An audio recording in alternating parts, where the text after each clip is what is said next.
Alright, check it out. Today we're going to talk about long-term food storage. Now, you see on TV, in your stores, these little 72-hour emergency food kits. This one's good for, says it's 72 hours for one person, 3 servings per day. Cost you about 25 bucks. This is what it's got in it. So you get this little thing of dry powdered milk, a little bag of apple cinnamon cereal,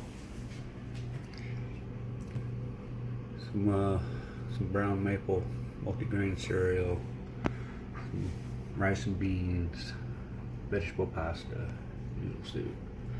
It says all you have to do is just add water to them.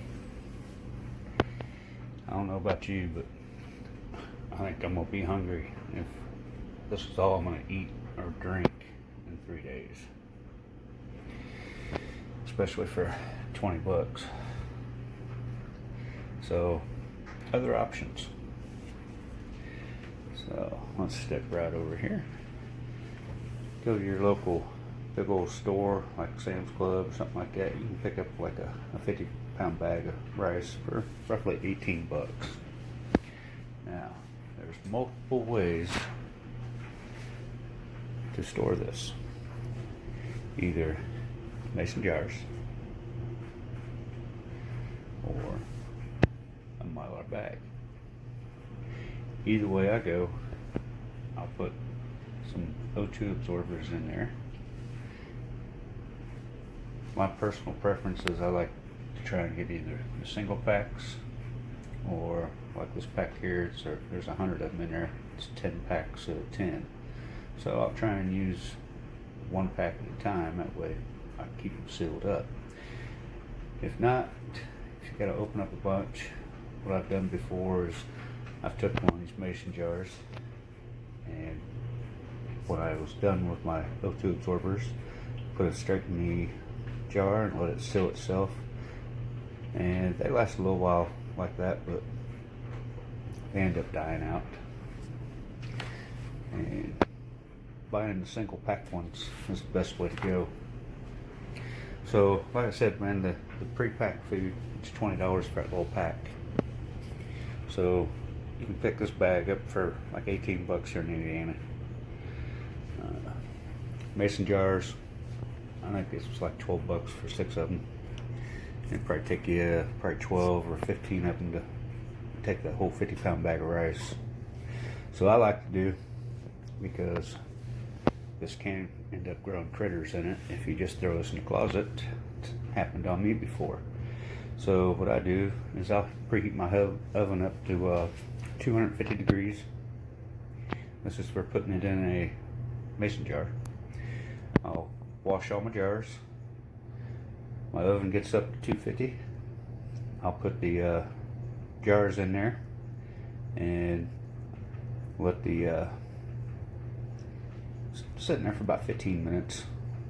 Let them get good and sanitized at 250. Then what I'm going to do is I'm going to take it out and I'm going to fill it up with either beans or rice. And then I'm going to put those jars back in that oven at 250 for approximately another 15-20 minutes. What this does, it brings it up to a temperature of 250 in there. If there is any of the little bug larvae, little eggs or whatever in your rice or beans when you buy it from the store, this will kill them. It's just one extra step to keep bugs out of your food. So then I take them out of the oven, and oh, by the way, so you've had them in there, the jars, for 15 minutes, sterilize them, then you put them, the rice or beans, in there for another 15-20 minutes. So you've had jars in there for approximately 30 to 40 minutes so far. Last 10-15 minutes, what I do is I take them lids and I'll throw them in like a little skillet or something. I'll put them inside the oven for about the last 10-15 minutes, kind of heat them up a little bit, soften them seals up a little bit, and then I'll pull them out and I'll let them cool off for just a minute. Throw me a towel or something over them to keep anything coming out. Put them on the counter. When they cool off just a little bit, come to room temperature, I'm gonna throw oxygen absorbers inside of it.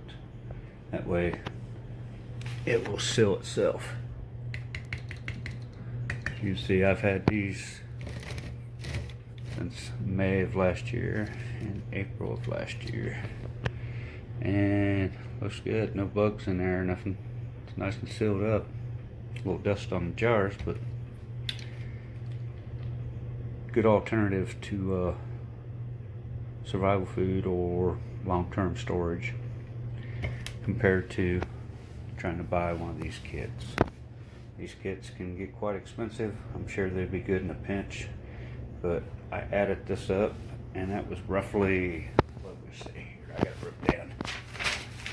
It is roughly 4,320 calories in food and 1,100 calories in the milk. So only in food you're only going to get food and drink, you're going to do 1,800 calories a day. Shoot, that's less than one meal. You go out to eat at McDonald's, cheeseburger, fry, and a drink, you're going to stretch that out in 3 days, you're going to be hungry. So my advice is do some research and do your own long-term storage. Make your pantry where it's going to last 25 or 30 years. And when you order these things, I've ordered some from Pack Fresh USA. These are made in the USA. It comes with a little guide. So like this is a half-gallon jar. So it's telling me a half-gallon jar needs a 150 cc oxygen absorber for pinto beans, red beans, and rice. My smallest ones are 300s. Well, I go ahead and double down on it. I put 2 of these in each one, so I end up putting 600 cc's in one of those. Now if you're going to use a Mylar bag, you're not going to put it in the oven. You're just going to take your bag and open this thing up, fill it up with your rice, and put your O2 absorber in there. And then you're going to take a little hair straightener. That's all it takes. Once you get your bag full, you got your heated up there. A lot of people use an iron, but I think the little straightener, I got a house full of women, so the straightener works much easier. So what you want to do is you want to take like a rag or something, make sure you wipe the inside of it off for any dust that may accumulate on the top when you're filling it with food. After you do that, take that straightener and go straight across. You get to the very end here, you'll leave a little opening big enough to get your O2 absorbers in there. Once you do that, then you'll try and compress this and try and push as much air out as possible, and then come back and take your crimper or whatever it is and heat up this corner and finish sealing it. By the end of the day, it'll be all shrunk in on itself, good for 25-30 years. Label it, that way you know what it is. Now when you put it in one of these bags, you'll protect it from the sun. It'll take all the oxygen out of there, and that also helps prevent any critters from hatching, but it doesn't solve the rodent problem. If you got a mouse that's rummaging through your closet where you got this bag full of rice, he can chew right through there. So my advice is, once you put it in this bag, either a 5-gallon bucket or some stackable totes. That way it gives you a little extra protection, and it should be good for the long haul. So remember, prepare today for tomorrow. You never know what tomorrow's going to bring you. Today, maybe you can get a chance to go pick up extra stuff. Go to your local store, find something on clearance, buy a little extra each time you go. Who's your prepper out?